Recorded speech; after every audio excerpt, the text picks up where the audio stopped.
Welcome to the Belmont Journal, Belmont's own program for hyperlocal news and community affairs programming. I'm your host, Roger Colton. As the town of Belmont navigates the coronavirus crisis, one of the populations that we're most concerned about is our aging population. So the Belmont Journal today has with us Nava Niv-Vogel, who is the director of Belmont's Council on Aging. Nava, let's get right to it. What is the Beech Street Center and the Council on Aging still offering in the way of services now that town facilities have been closed? Thank you, Roger. Right now, we are closed to the public. What that means is seniors cannot enter the center for programs and activities. But what we are providing are essential services such as meals, transportation, and social work over the telephone. Specifically, what that means is people can still call in for rides just the way they did in the past, 617-993-2989, if you wish to schedule a necessary medical appointment. And I stress this part. If you don't have to, if you check with your doctor first before you make that medical appointment, we can give you the ride, but we really don't want to give you a ride when you can best speak to your doctor over the phone or in some other way. That's just a public health message we want to give to you. So we'll provide those rides. We will also provide rides to obtain a grab-and-go lunch at the center. What we're doing there is the Springwell dining site is closed, but they are providing boxed lunches that if you call a day ahead of time, you can order, and you have the option of either coming to the center and you will get that boxed lunch at the door, not coming into the center, or you can have that meal delivered by our transportation service. So one of the things that you mentioned, and one thing that I think folks are concerned about around town, particularly with our aging, is the feeling of isolation. One function the Beech Street Center serves is to have a place for people to go. What do you recommend to people if they're just feeling scared or just feeling lonely and they're isolated? Yes, very good question. I'm going to share with you what we're putting together is that Dana Levitt, our assistant director, is going to have some of our programs and activities available online. And she's working on a bunch of activities that can be done remotely. So that's one thing. The other thing is that we do have volunteers who can do wellness checks and talk over the phone for anyone who wants additional outreach apart from connecting with family and friends and whoever. We have that available. Also, through Belmont Helps, which I have to say is an amazing organization. They have indicated to me that they have a team of people who can help seniors. They can do this over the phone, help seniors who have computers or other devices connected to the internet. They can help them learn how to do what we're doing right now, and talking it over in a video conference. So those are some of the things, but absolutely reach out. The one thing I want everyone to take away from this is that, you are isolated, seniors are isolated, and they may be getting some of their information from sources that are rumor mills, and we just can't emphasize enough, get your information from trusted source. for information that's particularly pertaining to Belmont, please call the special new emergency outreach coordinating number, which is 617-993-2222. If you want medical information that does not pertain to being a Belmont resident, please call the 211 number. I can't stress enough getting information from the right trustworthy sources. So I have two questions for you. The first question is,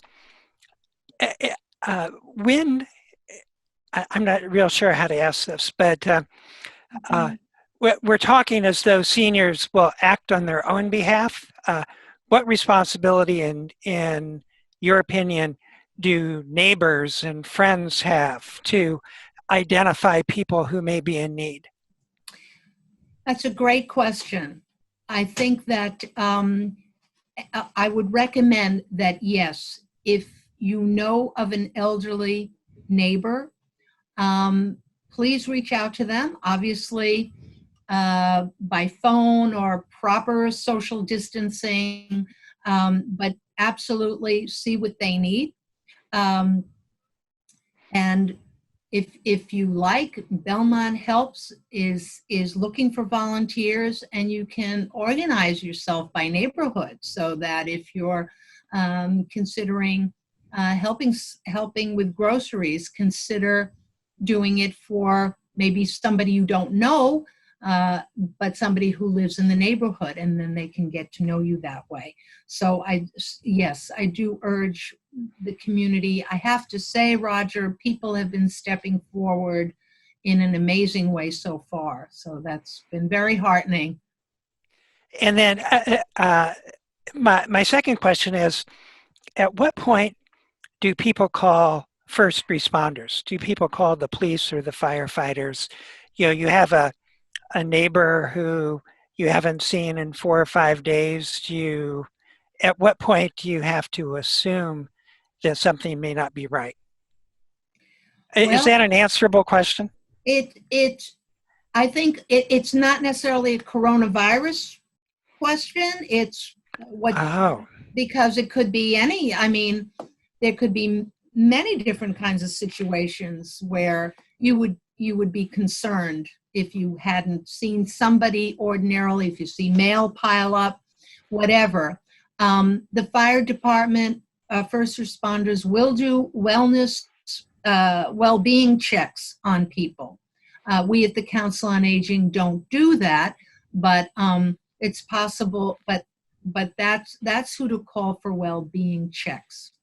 If somebody has a home-delivered meal, the Springwell deliverer is obligated, if they haven't seen the person, to then call in and go through the process of finding out what's going on. So if you could summarize 3 things that people should know, what would the top 3 things be at the top of your mind? People should know that they can call us 617-993-2970. Specifically for social work, call 617-993-2983. And transportation, 617-993-2989. We will do our absolute, we can serve as the gatekeepers for all kinds of information, some of which will be on our message machine, and some we will pass along to the appropriate party. Okay, and one last thing that I don't know if this was a question, but I thought it was important to reiterate to make sure that you're acting on good information and not rumor. I think there are lots of rumors, and the town website again, or the town information line is 617-993-2222. Yes. And that's for non-medical. That pertains particularly to you as a Belmont resident. For other public health information, as a Massachusetts resident in general, it would be the 211 number. I should also mention, just for people to be careful, we have learned that on the internet now there's new kinds of scams. If you get an email saying, this is the World Health Organization, click on this site, click on that site, don't. It's the only thing to do is, if you want information from World Health Organization or the Centers for Disease Control, go on their website or find out their phone number. Do not respond to anything on the internet that says that that's who you are. That's great. We've been speaking with, thank you, Nava. Pleasure. Thank you for giving this opportunity. We can't get enough good information out. We've been speaking with Nava Niv-Vogel, who is the director of Belmont's Council on Aging.